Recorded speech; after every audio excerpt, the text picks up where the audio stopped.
सूरह अल-गाशिया की आयत नंबर 18 में ऊंट का जिक्र किया गया है, जिसमें अल्लाह फरमाते हैं, तर्जमा, ये लोग ऊंट की तरफ नहीं देखते कि कैसे अजीब पैदा किया गया है। पहले अरब लोग ऊंट के ऊपर सफर करते थे, इसका दूध पीते थे और इसका गोश्त खाते थे और इसके बालों और चमड़े से लिबास और बिस्तर बनाते थे। यानी ऊंट इनकी जिंदगी का बड़ा सासा था। और ऊंट दूसरे जानवरों के मुकाबले में कुछ मुनफरिद खसूसियात भी रखता है। एक नुमाया खसूसियत यह है कि वो अपनी कुव्वत के बावजूद इस कदर शरीफ जानवर है कि एक छोटा सा बच्चा भी उसे चिल्लाए तो वो बड़ी फर्माबरदारी के साथ उसकी अतात करेगा। और इसके खाने की चीजें भी आसान है, इसी खुराक के लिए इंसान को ज्यादा मेहनत नहीं करनी पड़ती। और ये सब जानवरों से ज्यादा भूख, प्यास, मुशक्कत और बुरे हालात बर्दाश्त करता है।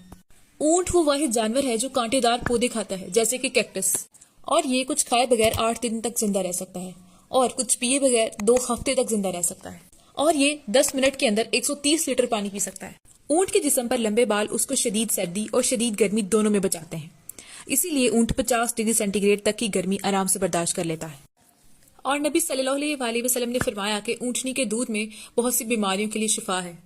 और बाज़ औक़ात ऊंट को ऐसी नफसियाती बीमारी हो जाती है जिसकी वजह से वो खाना पीना छोड़ देता है और सारा दिन बस सूरज को ही देखता रहता है। इस बीमारी का इलाज ये है कि इस ऊंट को एक जिंदा सहराई सांप खिलाया जाता है।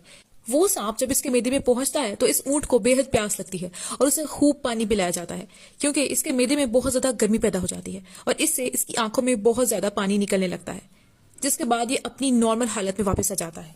मगर इस वक्त इसके आंखों से निकलने वाले पानी को जमा कर लिया जाता है, जो कि जहर के इलाज के तौर पर इस्तेमाल होता है। और दूसरी तरफ सांप का जहर इस ऊंट के लिए शिफा बन जाता है।